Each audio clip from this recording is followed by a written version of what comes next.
हरे कृष्णा, राधे राधे। भक्तों, आज हम बात कर रहे हैं पितृपक्ष की और कुछ कार्य मैं आपको ऐसे बताने वाली हूँ। 3 से 4 कार्य ही मैं आपको बताऊंगी।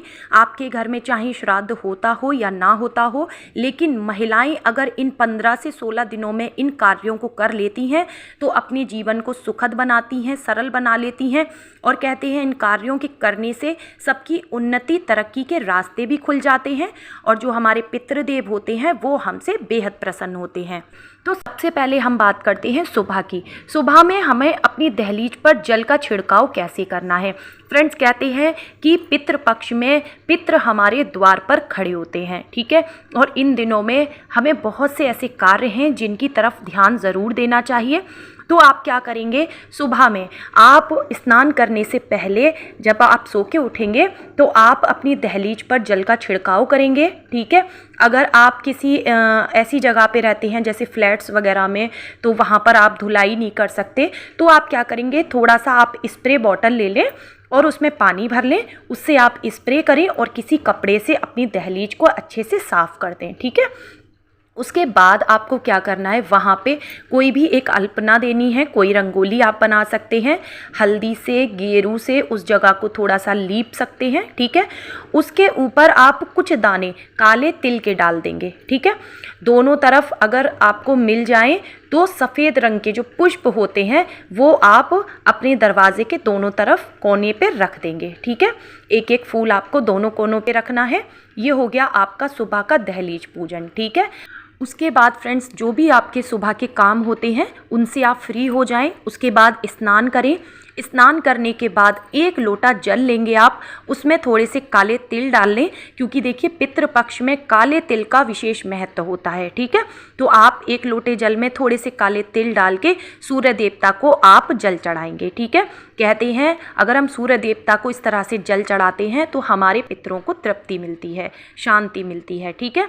और अब उसके बाद जो भी आपने अपने घर में देव वृक्ष लगा रखे हैं, जैसे कि तुलसी का पौधा, केले का वृक्ष लगा रखा है या फिर शमी वृक्ष लगा रखा है, आप उन सबको जल चढ़ाएंगे, ठीक है। उसके बाद सीधा आप अपने घर के मंदिर में आएंगे।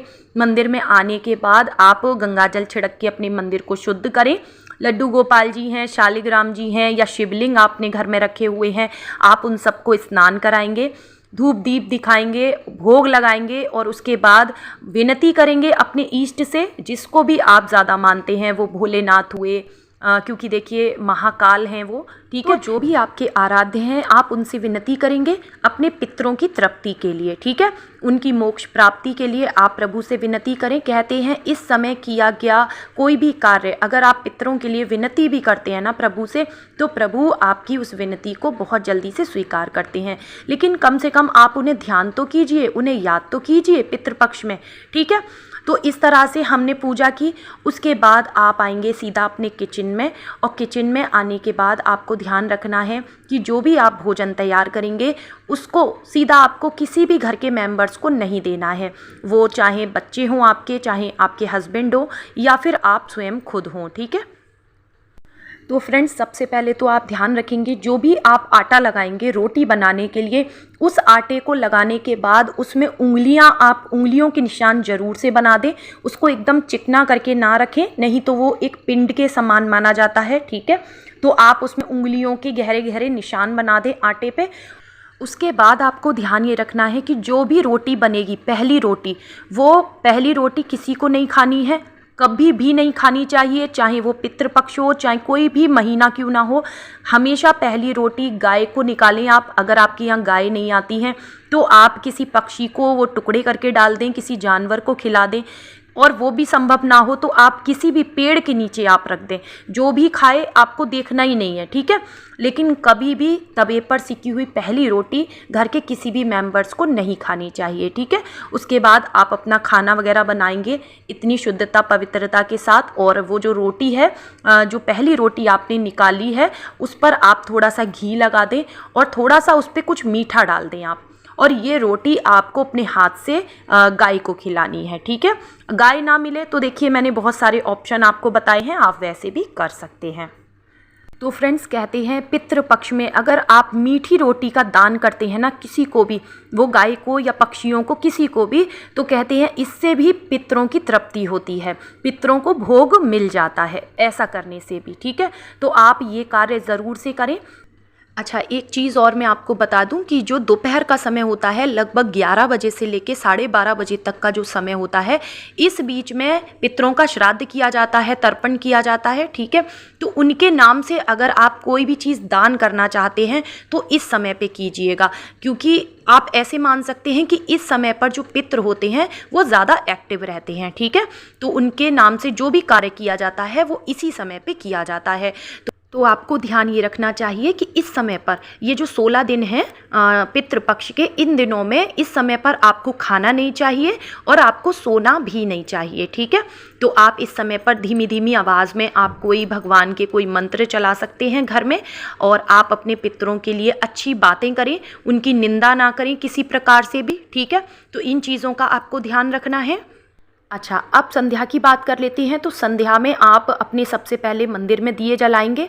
ठीक है, तुलसी जी में दिया जलाएंगे, दहलीज पे आप दीपदान करें, और एक दीपक जो जैसे देखिए जो आप नित्य प्रतिदिन जो जहाँ भी दीपक जलाते हैं, जो भी पूजा करते हैं, वो तो आपको वैसे ही करनी है, लेकिन एक दीपक अलग से आप उसको अपने घर की छत पे जलाना शुरू करें। इन 16 दिनों में आपको ये नियम बनाना है, और आप अपने पितरों का ध्यान करें और उनसे क्षमा याचना करें कि हे पितृदेव, हमसे कोई भी भूल चूक, कहीं भी कुछ गलत हुआ है, हमें क्षमा करें। और जो भी आपकी विनती है, जो भी आपकी मनोकामना है, आप उनसे बोलें और विनती करें हमारे बच्चों की, हमारे घर में सभी की उन्नति हो, तरक्की हो। इस तरह से करने से भी ना फ्रेंड्स आपके कार्य बनने लगेंगे और पितृ देवता बहुत ही ज़्यादा प्रसन्न होते हैं। ठीक है, तो आप ये काम कर लें। इसके अलावा देखिए, कहते हैं कि इन दिनों में पीपल के पेड़ की अगर पूजा की जाए तो वो बहुत ही अच्छा माना जाता है। तो हम सभी जानते हैं कि पितरों का वास होता है पीपल पर, तो जो महिलाएं ये नियम कर सकती हैं 16 दिनों तक, उन्हें ज़रूर से करना चाहिए। क्या करना है, सुबह में आप जाएंगी, 1 लोटा जल लें, उसमें थोड़ा सा दूध डालें, थोड़ी सी चीनी डालें, कुछ दाने काले तिल के डाल लें। ठीक है, और उसको आप जो है पीपल वृक्ष में अर्पित करेंगे, और पितृदेवता प्रसन्न हो, पितृदेवता प्रसन्न हो, इस तरह से आप हाथ जोड़कर विनती करेंगे। ठीक है, घर आ जाएं, संध्या को आप फिर से जाएंगे, एक चौमुखी दीपक आपको वहाँ पे जलाना है। ठीक है, वो दिया आटे का हो सकता है, वो मिट्टी का हो सकता है, लेकिन उसमें काले तिल आप जरूर से डाल दें, क्योंकि देखिए पितृपक्ष में तिलों का विशेष महत्व होता है। ठीक है, अब आप जब घर में शाम को जो संध्या के समय में जो खाना बनाएंगी, उसमें आपको क्या ध्यान रखना है कि जो भी सबसे पहले तो देखिए सात्विक भोजन बनना है। इन दिनों में आपके यहाँ प्याज लहसुन का बिल्कुल आप यूज़ ना करें किचन में। ठीक है, संध्या में आप जो भी भोजन बनाएंगी उसमें से आप एक रोटी पितरों के नाम का आप अलग कर देंगे, उस पर आप चाहें एक बताशा रख दें, आप थोड़ी सी चीनी रख दें, मिश्री रख दें, कोई भी सफ़ेद रंग की मिठाई रख सकते हैं, क्योंकि सफ़ेद चीज़ों का भोग पितरों को दिया जाता है। ठीक है, तो आप इस रोटी को जो है आप दक्षिण दिशा की तरफ, अगर आपका कोई खुला स्थान है आप वहाँ रख सकते हैं। आपको कोई जानवर दिख जाए तो आप उनके नाम से जो है पितरों के नाम से उस गाय को खिला सकते हैं, कौवे को खिला सकते हैं। देखिए कौवे को बोलते हैं कि यमलोक से आया हुआ होता है ये। ठीक है, तो कहते हैं इसमें पितृ जो हैं इसके जरिए से हमारे घर तक आते हैं, कौवा बन के भी पितृ हमारे घर तक आते हैं। ठीक है, तो आप कौवे को खिला सकते हैं, आप काले कुत्ते को खिला सकते हैं। ठीक है, और अगर उस समय आपको कोई ना मिले तो आप क्या करेंगे, इसको आप एक कटोरी में ढक के रख दें और 1 गिलास पानी आप ढक के रख दें किचन में। जब रात को आप पूरा किचन साफ़ कर देंगे, आप इसको ढक के रख दें खाने को, और सुबह उठ के आप ये किसी भी जानवर को खिला दें या फिर से पेड़ के नीचे रख दें, और जो पानी आपने रखा है वो आप किसी गमले में डाल दें। फ्रेंड्स, कहते हैं आप श्राद्ध करें या ना करें, लेकिन ये 3 से 4 काम अगर आप कर लेते हैं तो आपके पितृ आपसे बहुत प्रसन्न होते हैं। और फ्रेंड्स, इन दिनों में आपको किसी को भी खाना खिलाने का मौका मिले, पानी पिलाने का मौका मिले, तो आप चूके ना, वो कार्य आप बहुत मन से बहुत खुश होके करें। कहते हैं न जाने पितृ इन दिनों में किस रूप में हमारे सामने आ जाएं। वो किसी जानवर के रूप में आ सकते हैं, वो किसी पक्षी के रूप में आ सकते हैं, वो किसी इंसान के रूप में आ सकते हैं। ठीक है, तो फ्रेंड्स, इन दिनों में जो कोई भी अपने पितरों के लिए जल देते हैं, दीप दान करते हैं, भोजन निकालते हैं, उनसे उनके पितर बेहद प्रसन्न होते हैं और जाते जाते ढेरों आशीर्वाद देके जाते हैं। तो फ्रेंड्स, बहुत छोटी छोटी सी लेकिन बहुत काम की ज़रूरी बातें मैंने आपको बताई हैं। उम्मीद करती हूँ आज की दी गई जानकारी आपको बहुत पसंद आई होगी। वीडियो पसंद आया हो तो लाइक शेयर कमेंट ज़रूर करें। मिलती हूँ नेक्स्ट वीडियो में।